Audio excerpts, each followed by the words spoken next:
윤희선은 부산에 살고 있는 고등학생입니다. 할머니와 둘이서 살고 있으며 빠듯한 형편이지만 장학금도 받고 있고 미래를 위해서 잘 나아가고 있는 중입니다. 오예진은 윤희서가 다니는 학교로 전학을 온 학생입니다. 윤희서와 친하게 지내고 있고 윤희서의 상황과 사정을 잘 알고 있는 친구입니다. 윤희서는 오예지가 권하는 모바일 베팅 게임을 하게 됩니다. 오예지는 윤희서 덕분에 돈을 땄다며 일정 금액을 건네고 어렵지 않게 돈을 벌 수 있을 것 같은 생각에 할머니의 백내장 수술비를 마련하기 위해 본격적으로 게임에 빠져들게 됩니다. 하지만 게임을 하면 할수록 돈을 잃어갔고 처음에 자본금을 모두 잃게 됩니다. 자본금을 잃자 긴 약관을 가진 대출 서비스 팝업이 뜨고 오예지가 그 대출을 받았다는 말에 윤희서는 의심 없이 자신도 그 대출을 받게 됩니다. 하지만 그 대출은 무려 연이자 5,000%의 대출이었습니다. 10만 원 이하의 대출은 이율 제한이 없다는 것을 노려 쪼개기 계약을 통해 막대한 빚을 지우는 방식이었습니다. 오예진은 이미 이 대출을 통해 거대한 빚을 진 상태였고 빚 독촉을 피하고 싶다면 친구를 꼬셔서 이 도박을 하게 만들라는 제안을 받고 윤희서를 끌어들인 것이었습니다. 윤희서 역시 같은 제안을 받지만 차마 다른 사람을 끌어들이지 못합니다. 그러면서 점점 크게 빚 독촉을 당하게 됩니다. 윤희서는 자신이 도박을 했다는 것과 이 사실이 알려지면 장학금이 취소될 수 있고 앞으로의 미래에 불이익을 당할 수 있다는 것 때문에 신고하지 못합니다. 사채업자들은 윤희서와 오예지에게 한 달만 일본에서 일하고 오면 모든 빚을 탕감해주겠다는 제안을 합니다. 윤희서와 오예지는 그 제안을 받아들이고 일본으로 떠나기로 합니다. 하지만 떠나는 날 당일 오예지는 아버지에게 일본으로 떠난 것이 들키며 가지 못하고 윤희서만 일본으로 향하게 됩니다. 이 에피소드를 통해서 도박은 하면 안 된다는 것, 약관은 반드시 잘 읽어봐야 한다는 것이 다뤄집니다. 동시에 미성년자를 대상으로 한 대출은 불법이라는 것이 전달되며 불법이기에 사채업자들도 일본으로 떠나지 않은 오예지에게 더 이상 압박을 하지 못하는 것이 그려집니다. 윤희서는 일본 야쿠자들에게 팔려갑니다. 야쿠자들은 윤희서와 오예지가 게임 내에서 대출을 받은 네코머니라는 대부업체를 운영하며 빚을 진 사람들을 데려와 여권과 짐을 빼앗고 성매매와 성접대에 활용합니다. 야쿠자 두목 보스인 마츠다는 팔려온 여자들을 감금하고 물과 식사를 제한하며 그들에게 어떤 희망도 없음을 은근하게 주입합니다. 그 암담함 속에서 그들이 스스로 모든 것을 포기하고 자신에게 동원되는 삶을 받아들이게 만드는 것이 목표입니다. 윤희서는 그런 전략에 넘어가지 않고 버티고 탈출에 성공하지만 더 갈 수 없는 절벽을 마주하고 맙니다. 윤희서는 모든 것을 포기하듯 절벽으로 뛰어내리고 살아남아 무지개 운수의 도움을 요청하지만 야쿠자들에게 발각되어 다시 잡혀가게 됩니다. 이후 윤희서는 계속해서 마츠다의 의도대로 되지 않게 버텨나갑니다. 무지개 운수는 윤희서의 상황을 파악하기 위해 움직입니다. 장성철이 일본으로 향해서 윤희서가 제보를 한 공중전화를 발견하고 그곳에서 윤희서의 학생증을 발견합니다. 윤희서의 신원을 확인한 무지개 운수는 곧바로 윤희서가 다니던 학교로 향해 정보를 수집하고 오예지를 통해서 사건의 전말을 확인하게 됩니다. 본체는 일본에 있는 야쿠자 조직이며 그 외의 조직이 모두 점조직 형태로 되어 있어서 꼬리를 칠 경우 꼬리만 잘리고 본체에 접근할 수 없음을 확인하게 됩니다. 무지개 운수는 윤희서를 구하기 위해서 그리고 추가적인 피해자가 나오는 것을 막기 위해서는 본체에 접근해야만 한다는 것을 느끼게 됩니다. 무지개 운수는 본체에 접근하기 위해서 안고은이 직접 미끼가 되기로 하고 앱을 통해 빚을 져서 자연스럽게 사채업자들을 만나게 됩니다. 안고은을 본 사채업자들은 윤희서에게 그랬던 것처럼 일본에서 일을 하고 오면 빚을 탕감해주겠다는 제안을 하고 안고은은 그 제안을 받아들여 일본으로 향하게 됩니다. 그리고 그 여정에 무지개 운수 직원들이 함께하게 됩니다. 일본에 도착한 안고은은 윤희서가 밟았던 루트대로 짐과 여권을 빼앗겨 다른 곳으로 넘겨지는 과정을 밟아 나가게 됩니다. 하지만 안고은 개인의 대처 능력과 김도기의 개입으로 무지개 운수는 새로운 정보를 얻게 됩니다. 짐과 여권을 빼앗긴 이들은 케이타의 조직으로 넘어가게 되며 조직의 분류에 따라 조직에서 이용당하거나 인신매매로 팔려간다는 사실을 알게 됩니다. 지역 인근의 나이든 야쿠자들을 통해 케이타의 조직이 신흥 조직이며 최근 이 지역을 장악하고 있던 야쿠자들을 밀어내고 지역을 차지했다는 것도 알게 됩니다. 그리고 케이타의 조직이 검거를 피하기 위해 점조직 형태로 운영되면서 필수 인원을 제외한 전투 인원들도 용역, 알바로 고용한다는 사실을 알아냅니다. 이 사실을 통해 김도기는 케이타에게 전투력을 통해 자신을 어필하고자 합니다. 동시에 단순 알바가 아니라 핵심 인물이 되어 내부 정보를 빼낼 수 있도록 의리와 낭만을 가진 새로운 인물로 자신을 표현하게 됩니다. 케이타는 남을 믿지 못하는 인물입니다. 본인 스스로도 그 사실을 잘 알고 있고 배신당하기 전 배신을 하는 인물로 그 배신을 당연하게 생각하고 있습니다. 특징적인 점은 뛰어난 전투 능력을 갖추고 의리가 있는 인물을 이상적인 야쿠자로 생각하며 그런 인물에 대한 동경을 가지고 있습니다. 본인이 그런 모습이 되고 싶지만 그럴 수 없다는 것도 잘 알고 있습니다. 그렇기에 케이타는 그런 이상적인 인물을 부하로 두고자 합니다. 그래서 자신이 그런 사람의 인정을 받고 그런 사람을 다룰 수 있는 사람임을 스스로 느끼며 자신의 이상을 이런 방식으로도 완성하고자 하는 욕구가 있는 인물입니다. 그렇기에 자신과 김도기의 전투 능력을 알면서도 싸움에 응했고 그 싸움이 비슷한 구도를 가지게 되자 만족감이 커지게 됩니다. 그리고 김도기가 보여주는 전 보스에 대한 충성심에 더욱 흔들리게 되며 김도기의 계획에 그대로 휘말리게 됩니다. 케이타 조직의 마댕은 한국을 넘어 아시아 전역으로 퍼지고 있는 상황입니다. 그로 인해 인터폴에서도 케이타를 추적하는 중이었습니다. 인터폴 역시 꼬리를 잡아봤자 소용이 없다는 것을 알고 케이타에게 직접 접근하고자 합니다. 그리고 그 작전 역시 무지개 운수와 비슷했습니다. 케이타 조직이 뽑는 용역, 알바의 경찰이 선발될 수 있게 해서 본 근거지를 확인하겠다는 전략이었는데 김도기가 자신의 무력을 보여주기 위해 이 경찰을 쓰러뜨리면서 계획이 모두 망가지게 됩니다. 인터폴과 일본 경찰은 김도기에게 협력을 요청합니다. 김도기는 그들은 피해자의 구조보다 케이타의 검거를 우선시할 것을 알기 때문에 쉽게 협력을 결정하지 않습니다. 하지만 결과적으로 케이타가 검거되어야 추가적인 피해자를 막을 수 있기 때문에 결과적으로는 협력을 하게 됩니다. 하지만 그 전까지 김도기는 자신이 필요한 순간에 경찰과 인터폴을 움직이고 그 과정에서 케이타와의 접점을 계속 만들어냅니다. 그 접점 속에서 케이타는 점점 김도기를 통해 자신의 이상을 완성하고 싶어하고 김도기라는 인물을 점점 더 욕심내게 됩니다.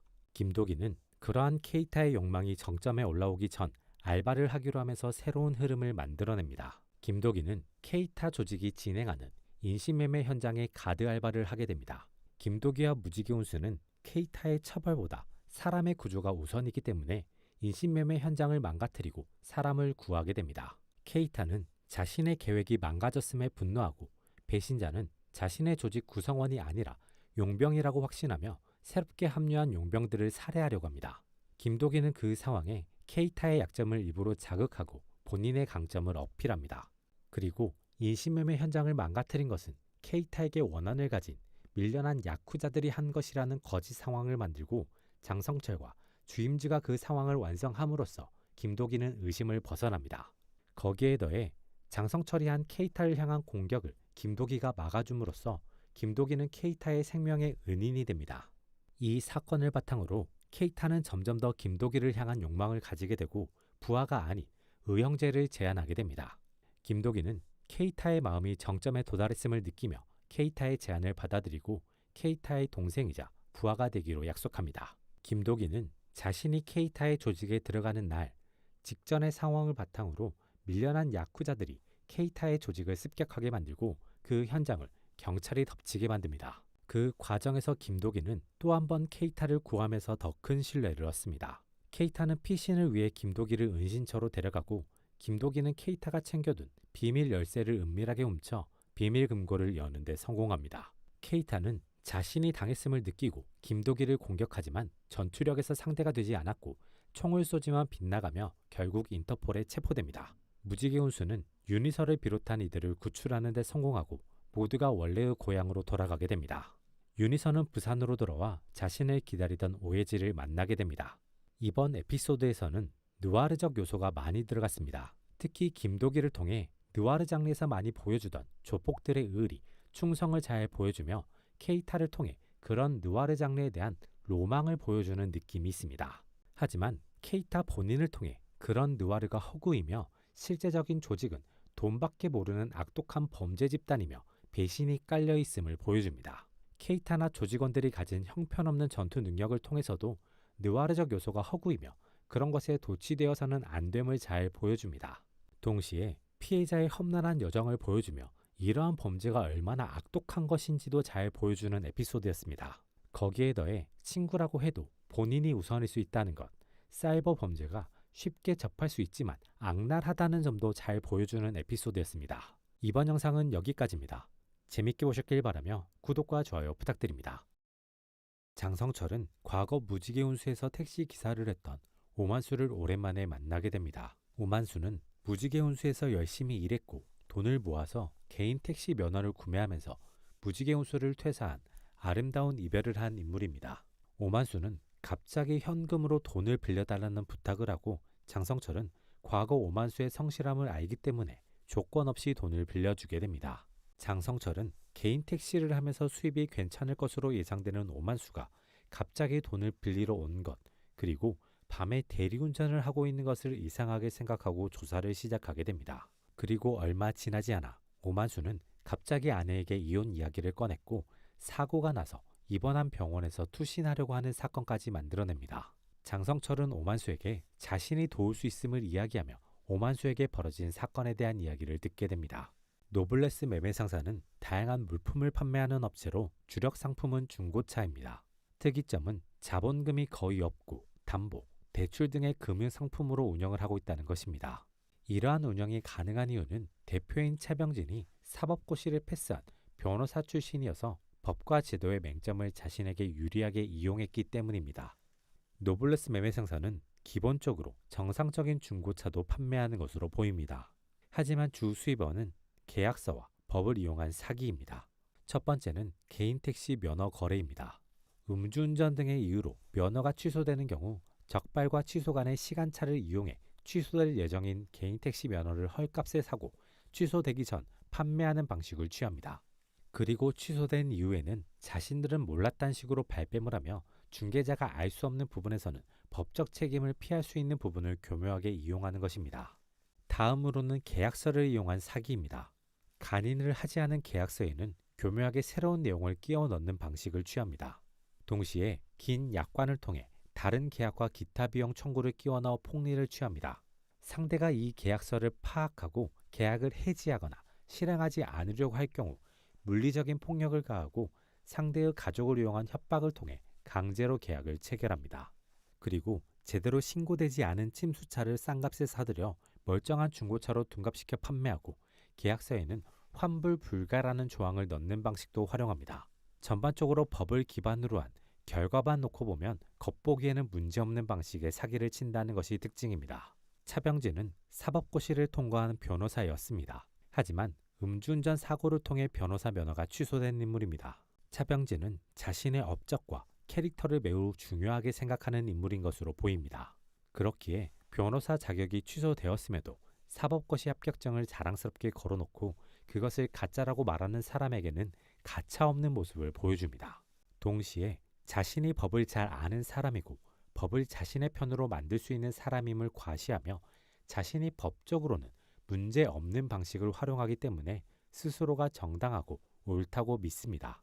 특이점은 그 과정에서 사용되는 불법적인 과정들이 있지만 그것을 법적으로 포장해서 없었던 것으로 만들기 때문에 괜찮다고 믿는 것입니다. 이러한 흐름을 통해 결과만 좋으면 된다는 생각을 가지고 있으며 보여지는 것, 표면적인 것을 매우 중요시하는 인물일 수 있음이 그려집니다. 그렇기에 돈, 성공, 지위라는 겉모습 혹은 보여지는 것에 집착하고 그것에 몰두하는 모습을 보여주기도 합니다. 그리고 그런 자신의 모습을 누리고 즐기기 위해서 여전히 변호사인 듯 돈만 많은 양아치들에게 법률 상담을 해주기도 합니다. 동시에 그들을 철저하게 이용하기 위해 노력하지만 그들 역시 차명진을 필요에 의해 만나는 모습을 보여줍니다. 무지개 운수는 오만수의 의뢰를 받고 움직이기 시작합니다. 가장 먼저 노블레스의 구조와 흐름을 파악하고 차명진과 직접적으로 접촉하기 위한 움직임을 가져갑니다. 김도기는 돈 많고 허술해 보이는 캐릭터로 위장합니다. 동시에 사기임을 알고 빠져나가려다가 폭행당하고 강제로 계약을 하게 된 이를 구해주고 본인이 대신 호구임을 자처해서 사기의 한복판으로 들어가게 됩니다. 김도기는 노블레스에서 정상차로 위장된 침수차를 구매하게 되고 갑작스러운 브레이크 이상으로 위기에 처하게 되지만 뛰어난 드라이빙 실력으로 큰 위기는 벗어나게 됩니다. 언제든 사고, 참사로 이어질 수 있는 침수자까지 판매하는 노블레스에 대한 분노는 더욱 커지고 무지개 운수는 이들을 향한 복수를 크고 확실하게 하기로 다짐합니다. 무지개 운수는 가장 먼저 차명진의 캐릭터를 분석합니다. 그를 통해 차명진이 돈밖에 모르는 인물이며 법적인 장치에 대한 신뢰가 명확하며 타인에 대한 기만이 있음을 알게 됩니다. 무지개 운수는 그런 차명진에게 맞는 전략을 설정합니다. 김도기는 자신을 돈에 따라 움직이지만 허점이 많은 호구로 보이기 위해 노력합니다. 차명진은 그런 김도기의 연기에 속아 넘어가고 김도기를 계약서로 묶어서 모든 책임은 김도기가 지게 만들고 자신은 이익만 얻을 수 있는 상황을 만들어냅니다. 차명진 스스로 완벽하게 설계했다고 생각했던 상황은 사실 무지개 운수가 완벽하게 계획한 흐름이었습니다. 무지개 운수는 차명진이 돈 욕심으로 인해 김도기를 올가맬 수밖에 없게 상황을 만들고 차명진이 했던 방식 그대로 돌려줍니다. 간인을 하지 않은 계약에 끼워넣기 계약을 넣습니다. 당연히 차명진은 반발하지만 김도기는 자신의 무력을 바탕으로 강제로 계약을 체결합니다. 분노한 차명진은 자신이 법률 자문을 해주던 양아치들에게 차량 무상 임대를 조건으로 내걸고 김도기를 공격합니다. 하지만 그들 모두 김도기에게 제압당하고 차명진이 임대해주던 차량들까지 모두 무지개 운수로 넘어가게 됩니다. 그리고 차명진을 비롯한 노블레스의 악당들은 자신들이 판매하려고 했던 에어백도 제대로 되지 않은 침수차에 태워져 언덕길에 놓이게 됩니다. 그들은 김도기에 대한 복수심에 김도기를 공격하기 위해 자신들이 탄 차가 뭔지도 모르고 일단 밟기 시작하고 결국 브레이크 고장으로 절벽에서 추락하는 엔딩을 마주하게 됩니다. 차명진 일당은 결국 사라지게 되고 무지개 운수가 차명진 일당에게 받아낸 것들로 피해자들은 원래의 삶으로 돌아가게 됩니다. 이번 에피소드에서도 약관의 중요성이 잘 그려집니다. 교묘하게 합법으로 포장된 불법의 위험성이 시청자들에게 잘 전달됩니다. 특징이라면 이번에는 그 불법을 합법으로 바꾸는 과정에서의 폭력이 그려지며 결과가 전부가 아니라 그 과정에서의 문제, 불법 등도 살펴봐야 한다는 것이 다뤄집니다. 불법적인 폭력이 들어간 이 중간 과정에서는 사실상 피해자가 할 수 있는 것이 없기 때문에 이후 신고, 수사 과정에서의 공권력의 역할이 중요합니다. 현재 법적 제도로 미비한 부분도 살짝이지만 다뤄져서 앞으로 국민들의 안전을 위해서 필요한 부분들이 더 있음이 그려지는 에피소드였습니다. 이번 영상은 여기까지입니다. 재밌게 보셨길 바라며 구독과 좋아요 부탁드립니다. 장성철은 하나의 연락을 받게 됩니다.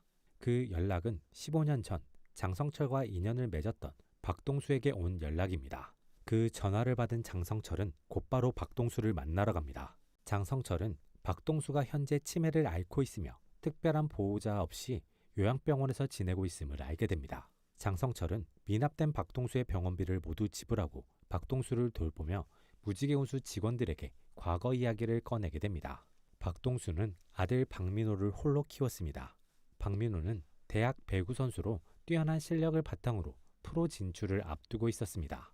하지만 팀원과의 마찰과 라커룸에서의 다툼 이후로 갑자기 행방불명되고 맙니다. 박동수는 꿈과 감으로 박민호가 이미 사망했다고 생각하게 됩니다. 그리고 가해자인 임동현을 고발하지만 가벼운 폭행죄로만 처벌받고 사건은 종결되고 박민호는 그대로 실종 상태로 남아버립니다. 박동수는 억울함과 아들의 시신만이라도 찾고 싶은 마음을 내비치지만 누구도 도와주지 않습니다. 그런 박동수를 본 장성철이 먼저 도움의 손길을 내밀었고 두 사람은 박민호 가해 사건에 임동현 외에 또 다른 사람이 있음을 알게 됩니다. 하지만 임동현은 입을 다물게 되고 이후 갑자기 박동수가 사라졌습니다. 장성철은 그 이후 박동수를 애타게 찾았지만 찾지 못했고 시간의 흐름과 함께 자연스럽게 잊혀졌습니다. 박동수는 교통사고를 당하면서 치매를 함께 얻었고 병원에 입원해 있었던 것입니다.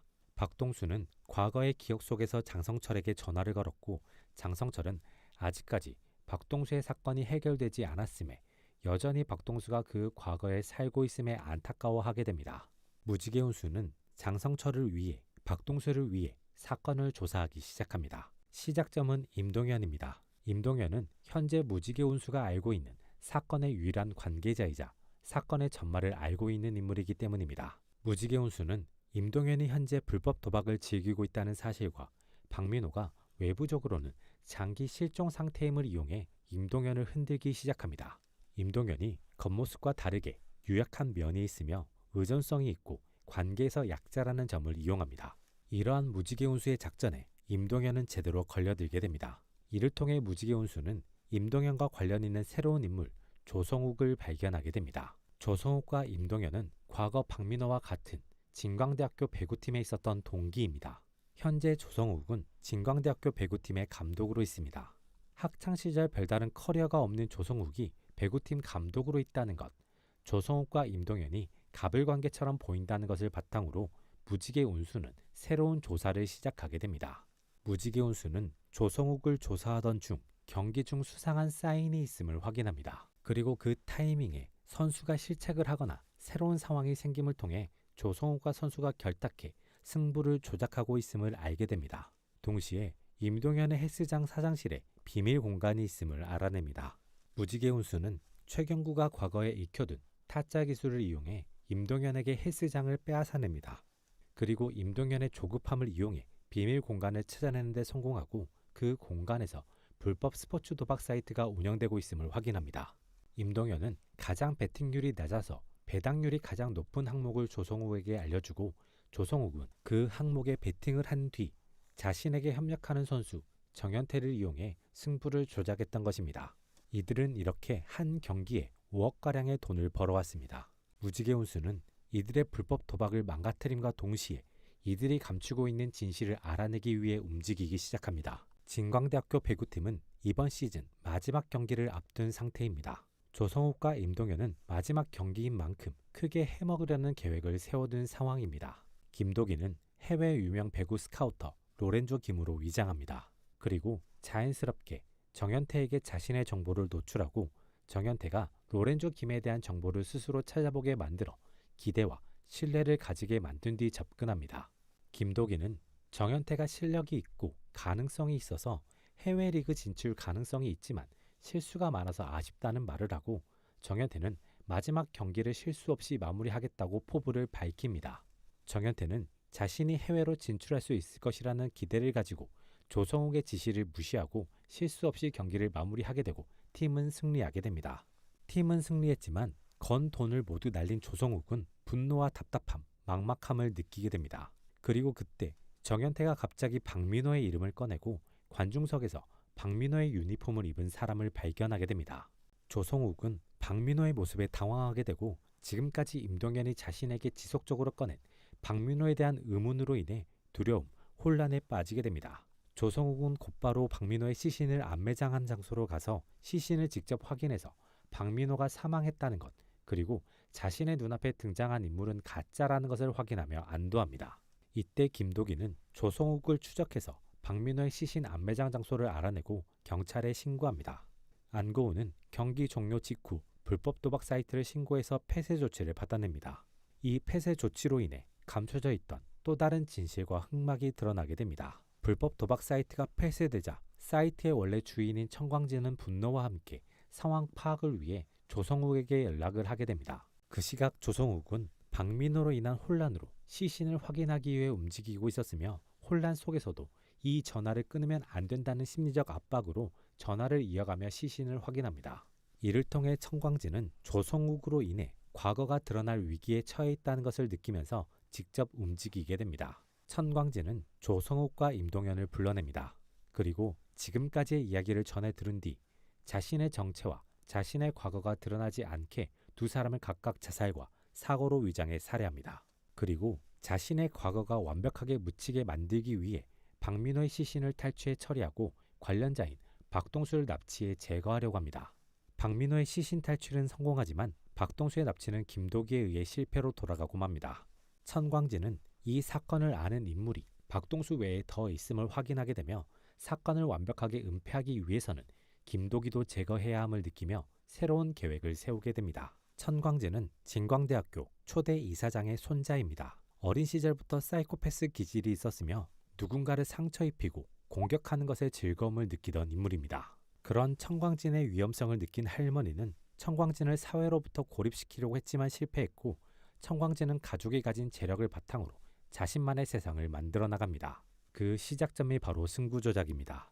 천광진은 진광대학교 배구부 선수들과 친하게 지냈고 그들에게 금전적인 후원을 해주며 친분을 쌓고 그들을 이용해서 승부 조작을 하며 돈을 벌었습니다.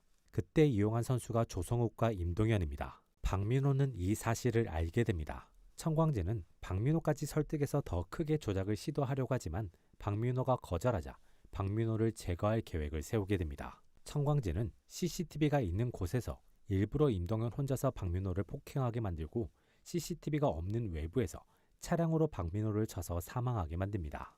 이후 시신을 조성욱과 함께 안매장하며 모두를 공범으로 만듭니다. 대신 이들에게 지속적인 금전적인 지원과 불법 도박, 조작을 통해 이익을 계속 챙길 수 있게 만들어주며 관계를 이어나갔습니다. 임동현이 폭행으로 가벼운 처벌만 받으며 상황이 끝나길 바랬지만 박동수가 계속해서 사건을 조사하자 조성욱과 함께 박동수의 교통사고를 만들어냅니다. 이후 비어있는 박동수의 가게까지 정리해버리며 박동수를 사회에서 지움으로써 자신들의 범죄가 완전히 묻혔다고 생각하게 됩니다. 청광재는 임동현과 조성욱으로 인해 틀어진 계획으로 얻어내지 못한 수익을 김도기를 통해 얻어내고자 합니다. 박민호의 시신을 바탕으로 김도기를 불러내고 그 현장에서 데스매치를 만들어내 중계, 베팅으로 돈을 버는 것입니다. 김도기는 처음에는 청광진의 계획에 맞춰 움직여주지만 무지개운수 직원들과 함께 그의 계획을 하나씩 박살냅니다. 청광진은 자신의 뜻대로 되지 않는 상황에 분노하고 자신 앞에 나타난 김도기를 무력으로 제압하려고 합니다. 처음에는 호각이던 싸움은 주임지가 박민호의 시선을 찾는 데 성공하면서 더 이상 시간을 끌 필요가 없는 김도기의 승리로 끝나게 됩니다. 청광진은 김도기에게 살려달라고 빌지만 김도기가 자신을 응징할 것을 느끼자 태도를 바꿔 체념 속에서 김도기를 자신과 같은 사람이라고 조롱합니다. 그리고 김도기에 의해 생매장되는 최후를 맞이하게 됩니다. 박민호의 시신은 무지개의 운수에 의해 수습된 뒤 화장되고 잠시 기억이 돌아온 박동수의 손에 전달됩니다. 그리고 생전에 좋아하던 노을이 예쁜 곳에 묻히게 됩니다. 이번 에피소드에서는 자신의 욕망을 완성하고자 하는 악인의 횡포가 잘 그려집니다. 동시에 악인, 악당들의 지극히 이기적인 태도와 돈과 권력을 향한 욕망, 그리고 그것들을 통한 자기만의 세계 완성과 범죄로의 도피가 그려집니다. 이러한 캐릭터와 함께 최근 이슈되고 있는 해외 범죄단지의 현실이 잘 엮이며 범죄자들의 뻔뻔함과 그들이 마음껏 누리고 사는 현실의 불편함이 인상적으로 그려지는 느낌이 듭니다. 동시에 불법 스포츠 도박과 승부 조작도 잘 다뤄집니다. 이 행동이 팀, 선수, 나아가 스포츠 자체에 얼마나 악영향을 미치는지, 미래를 어떻게 빼앗아 가는지를 잘 그려냅니다. 이번 영상은 여기까지입니다. 재밌게 보셨길 바라며 구독과 좋아요 부탁드립니다.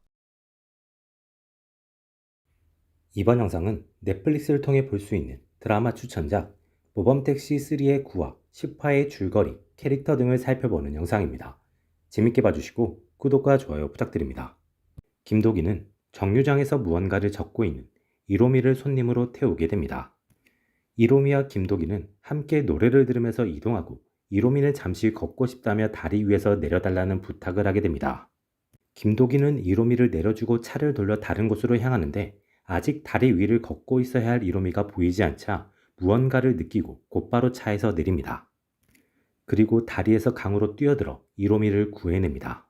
김도기는 이로미를 병원으로 옮기고 투신한 이유를 듣기 위해서 깨어나면 연락을 해달라는 부탁을 병원에 남깁니다.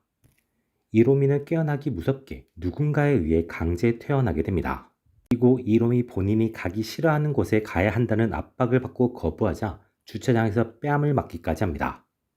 마침 병원에 연락을 받고 온 김도기는 이로미를 때린 남자를 차로 치워버리고 이로미를 차에 태워 사연을 듣게 됩니다. 이로미는 아이돌을 꿈꾸는 학생이었습니다. 같은 학교 단짝이자 같은 꿈을 꾸는 송지현과 함께 춤 영상을 찍어 기획사에 보내던 중 옐로스타 엔터테인먼트에 합격하게 됩니다. 옐로스타 엔터는 과거 아이돌 출신인 강주리가 대표로 있는 인지도 있는 회사입니다. 두 사람은 아이돌 연습생 생활을 시작하기 위해 학교를 자퇴하고 기존의 연습생으로 있던 연민, 아라, 수정과 함께 한 팀이 되어 연습을 시작하게 됩니다. 강주리의 혹독한 멘탈 코칭과 소속사의 타이트한 사생활, 체중 관리 등을 거치며 5명은 엘리머츠라는 그룹으로 데뷔를 확정짓게 됩니다. 이로미는 엘리머츠의 리더가 되고 모두의 꿈을 자신이 완성하는 역할을 부여받게 됩니다. 이로미는 소속사로부터 저녁에 갑자기 추가 녹음이 필요하다는 이야기를 듣고 매니저와 함께 이동합니다. 매니저가 건넨 물을 마신 이로미는 기억을 잃고 낯선 곳에서 눈을 뜨게 됩니다. 당황한 이로미는 빠르게 그곳을 빠져나오는데 다음날 문제가 터집니다. 옐로스타의 본부장인 정경수는 이로미가 낯선 곳에서 찍힌 영상을 보여줍니다. 그리고 이 영상을 찍은 누군가가 소속사를 상대로 협박하고 있음을 알려줍니다. 이로미는 그 말에 당황하고 겁을 먹게 됩니다. 정경수는 협박범이 회사가 아닌 언론사나 SNS에 이 영상을 공개하면 엘리머츠의 데뷔는 무산되고 그로 인해 이로미를 포함한 멤버들은 막대한 위약금을 회사에 물어야 하는 현실을 알려주게 됩니다. 정경수는 이로미가 이 상황을 해결하는 방법이 이로미가 직접 협박범을 만나 그의 요구를 들어주는 것이라고 말합니다. 이로미는 이 이야기를 듣고 고민에 빠지게 됩니다. 자신이 희생해서 협박범의 요구를 들어주면 자신도 엘리먼츠도 데뷔를 하고 꿈을 이룰 수 있을 것 같기 때문입니다. 하지만 그 희생이 쉽지 않고 언제까지 그 요구에 끌려다니게 될지 알 수 없어서 두렵습니다. 정경수는 그런 이로미를 달래고 이로미는 결국 협박범의 요구에 응하기로 합니다. 하지만 마지막까지 두려움이 컸고 그 두려움으로 인해 자신만 사라지면 아무 일도 없던 것이 될 것 같아서 투신했던 것입니다. 무지개 운수는 이로미의 사연을 듣고 이로미를 일단 안전한 곳에서 치료받게 하며 사건을 조사하기 시작합니다. 사건 조사 시작과 함께 안구은은 이로미의 영상을 분석과 함께 영상을 찍은 사람이 정경수라는 것을 알게 됩니다. 무지개 운수는 연예인이 안정적인 활동을 할 수 있게 지켜줘야 하는 소속사의 본부장이 그것도 아직 미성년자인 이로미에게 마약을 먹여 이용하려 했다는 사실에 분노하고 그에 대한 복수가 필요하다고 생각합니다. 무지개 운수는 완벽한 복수를 위해 그리고 이러한 사건이 다시 생기지 않게 하기 위해 악인들의 완벽한 정리를 위해 복수 대상자를 완벽하게 설정하고자 합니다. 그걸 위해 이 일이 정경수 개인이 저지르거나 정경수가 자신의 부하와 은밀히 짜고 저지르는 일일지 아니면 대표인 강주리까지 연관이 있는지를 알아내고자 합니다. 그걸 위해 무지개 운수는 옐로스타 내부로 들어가야 할 필요성을 느끼게 됩니다. 김도기는 이번에는 사장의 말이라면 절대적으로 따르는 성향을 지닌 운전기사 겸 매니저로 옐로스타에 잠입하게 됩니다. 엘리먼츠는 로미가 빠진 상태로 4인조로 재편, 데뷔 준비를 이어나가게 됩니다. 강주리는 로미가 없는 상태로 멤버들이 마음을 다잡게 하기 위해서 더욱 거칠게 몰아붙이며 카메라 앞에서 보여줘야 하는 모습, 태도를 강하게 주입합니다. 김도기는 매니저로 엘리먼츠를 옆에서 챙기며 동시에 강주리와 정경수를 살핍니다. 그들의 진짜 모습을 알아내기 위해 강주리에게는 절대적인 충성을, 정경수에게는 대립을 선택하며 두 사람 사이에 위치하며 신뢰를 얻어갑니다. 그 과정에서 김도기는 강주리가 은밀하게 사람을 만나는 프라이빗한 술집을 알아내게 됩니다. 그리고 그 공간이 로미의 영상을 찍은 곳임을 알아내며 강주리 역시 연관이 있을 수 있음을 강하게 의심하게 됩니다. 하지만 그 공간에서 강주리가 음악방송 PD를 따로 만나서 로비를 하는 것을 보고 단순히 엘리머츠를 챙기는 것일 수도 있음을 느끼게 됩니다. 무지개 운수는 관련자를 명확하게 파악하기 전까지는 복수도 의뢰도 진행하지 않고 진실을 향해 나아가기로 합니다. 엘리머츠는 드디어 데뷔 무대를 하게 됩니다. 당일 약간의 사고가 있었지만 김도기의 활약을 통해 위기를 넘기며 성공적인 데뷔를 하고 김도기는 무지개 운수의 도움을 통해 강주리의 마지막 시험을 통과하게 됩니다. 강주리는 과거 아이돌이었습니다. 하지만 무대에서의 사고로 한쪽 다리를 잃었고 이후 큰 좌절을 맛보게 됩니다. 강주리는 타인의 고통, 피해, 절망 등 자신보다 더 큰 부정적인 감정을 만들어주거나 혹은 상대를 통제하며 상대에게 자신이 직접 한계를 만드는 방식으로 자신의 감정을 위로했습니다. 그럼에도 불구하고 원초적인 감정은 충족되지 않고 갈망, 선망만이 남아있습니다. 그것을 상징하는 장치가 하이힐인 것으로 보입니다. 강주리는 자신에게 찾아온 불행 혹은 불운이 모두에게 돌아가야 한다고 생각하고 있을 수 있습니다.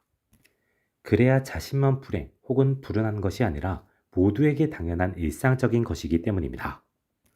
그리고 자신이 그런 불행, 불운에 빠진 이들에게 그나마 나아갈 수 있는 길을 제시해주는 것으로 스스로를 포장하고 있습니다.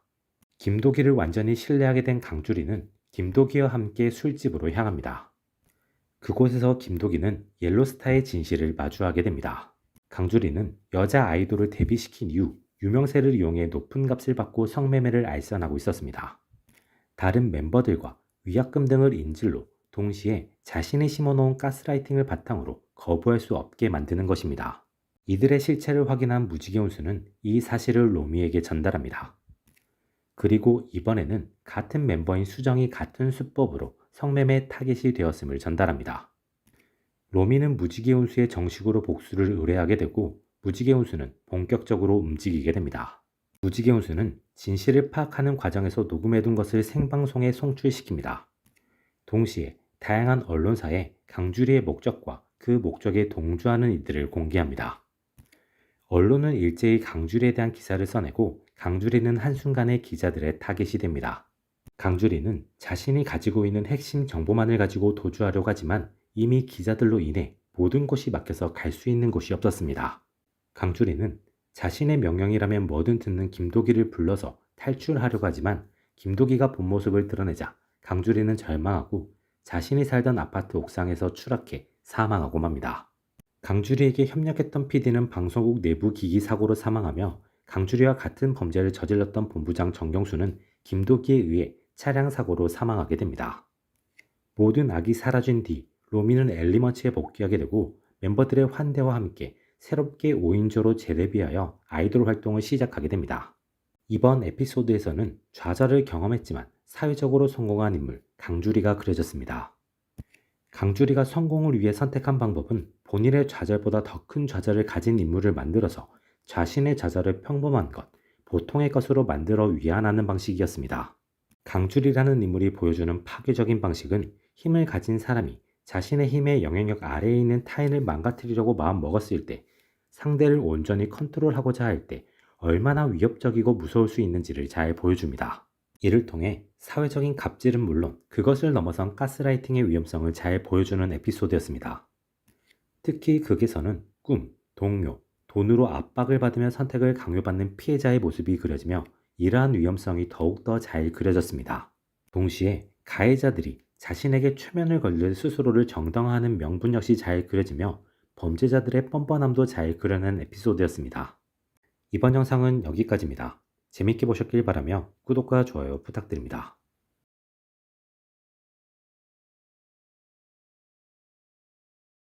이번 영상은 넷플릭스를 통해 볼 수 있는 드라마 모범택시 3의 11화부터 14화까지의 스토리, 캐릭터 등에 대한 이야기를 해보는 영상입니다. 재밌게 봐주시고 구독과 좋아요 부탁드립니다. 최경구는 강마리아의 부탁으로 초등학생인 박다솜을 만나게 됩니다.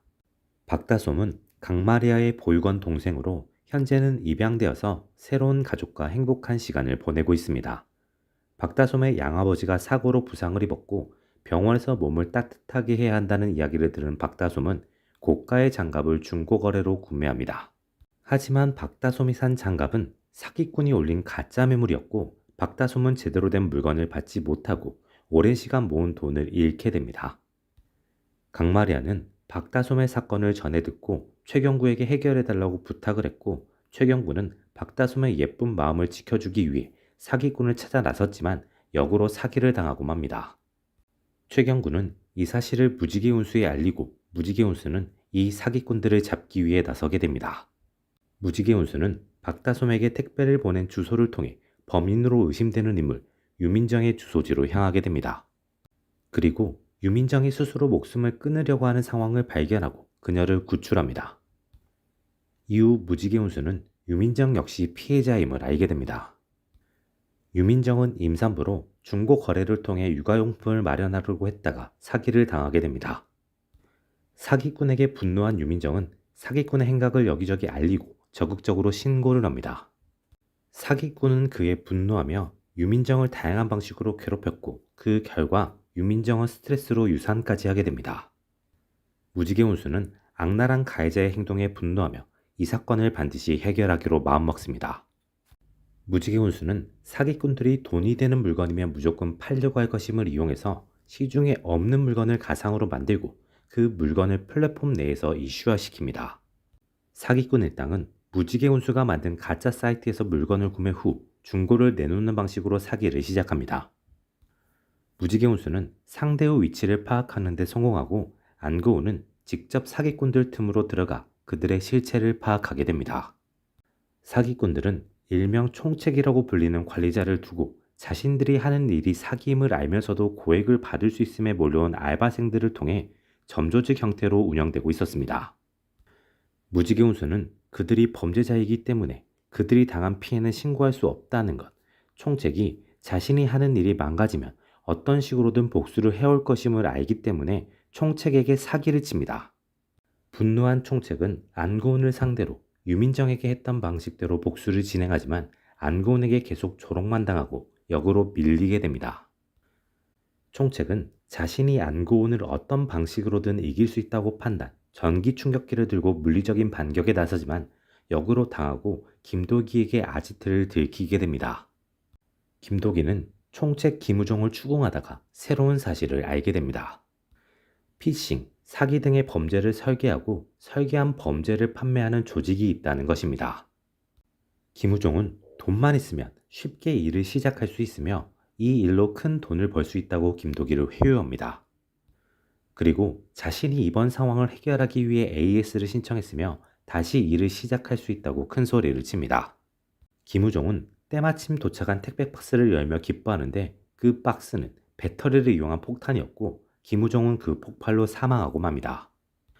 김도기는 그 폭발에 휘말리지만 큰 부상은 입지 않았습니다.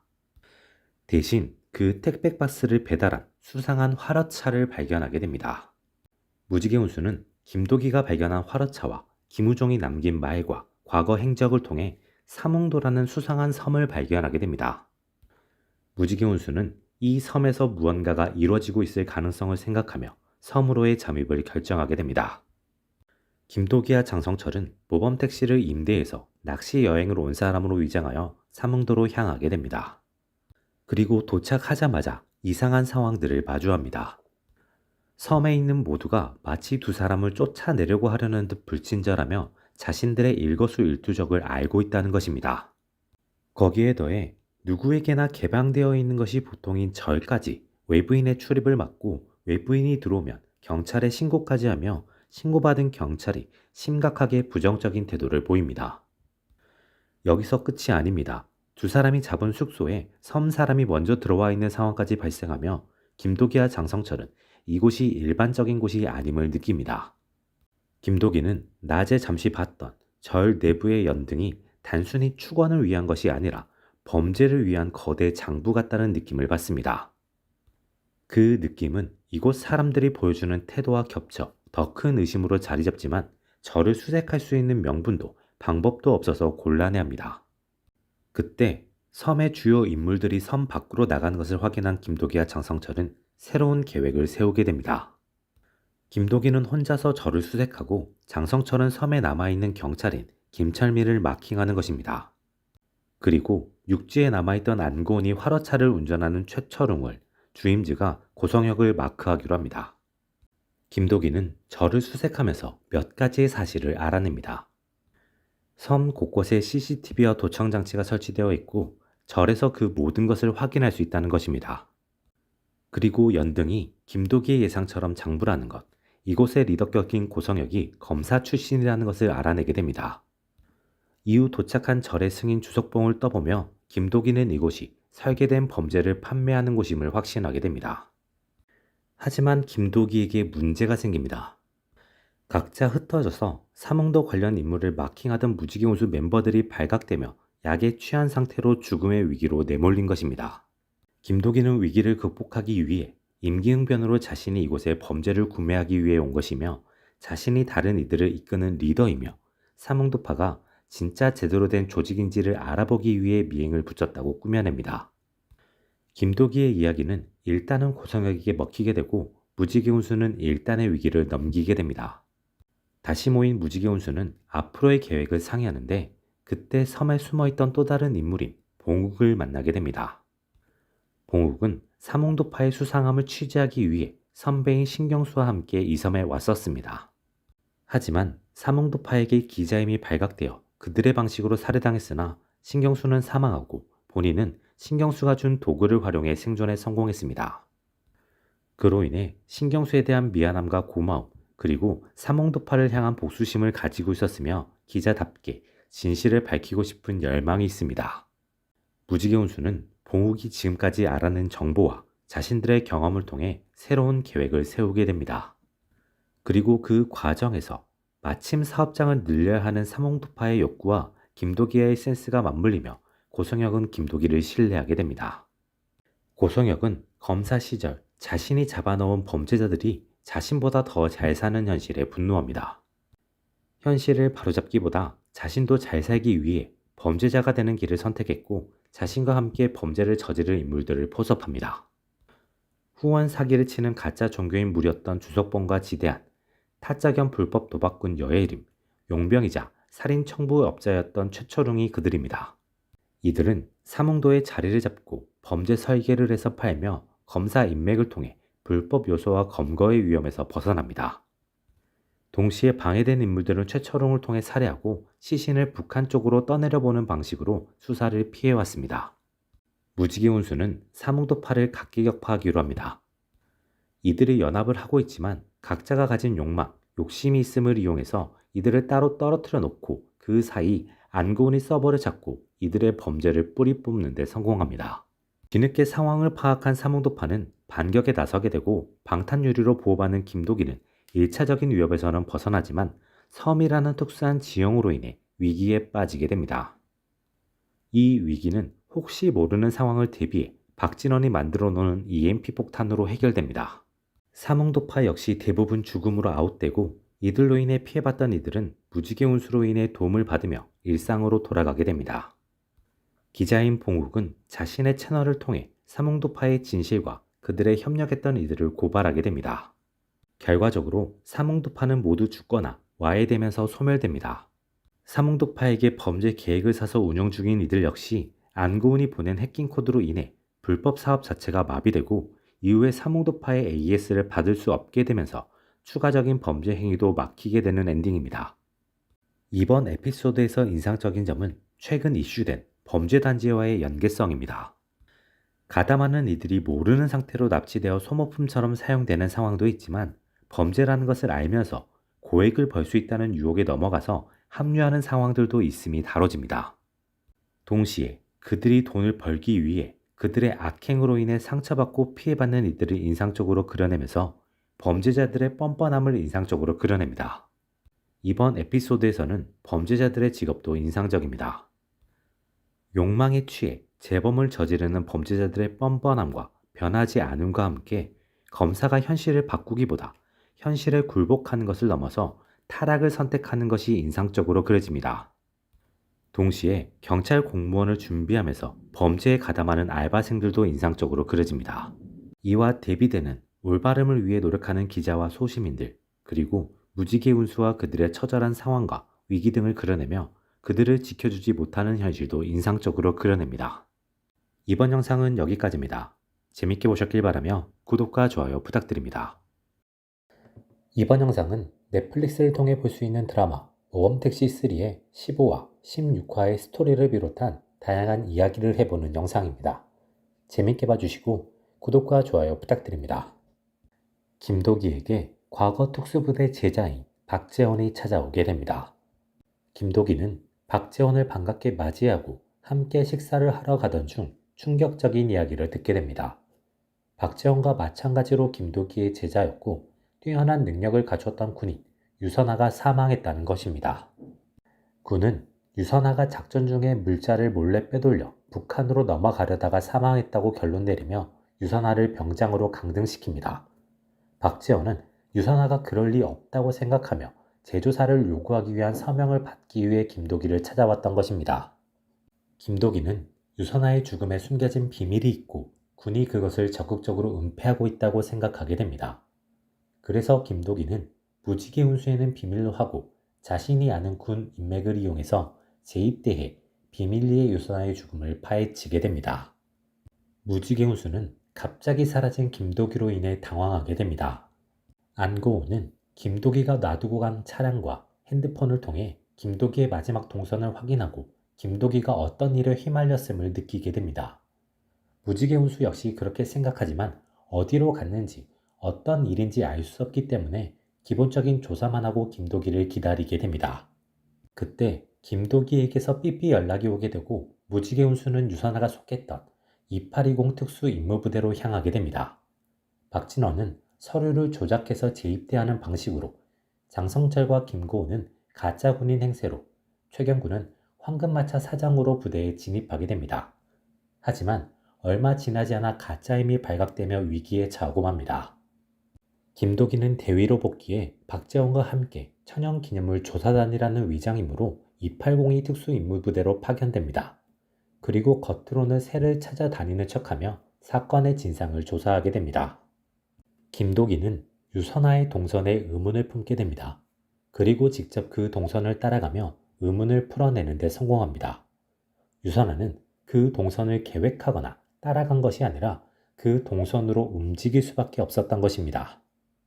김도기는 유선아의 동선 속에서 유선아가 자신에게 배운 대로 남긴 유력 증거를 확보하게 되고 그 증거와 함께 위기를 겪고 있는 무지개운수 멤버들 앞에 나타나게 됩니다.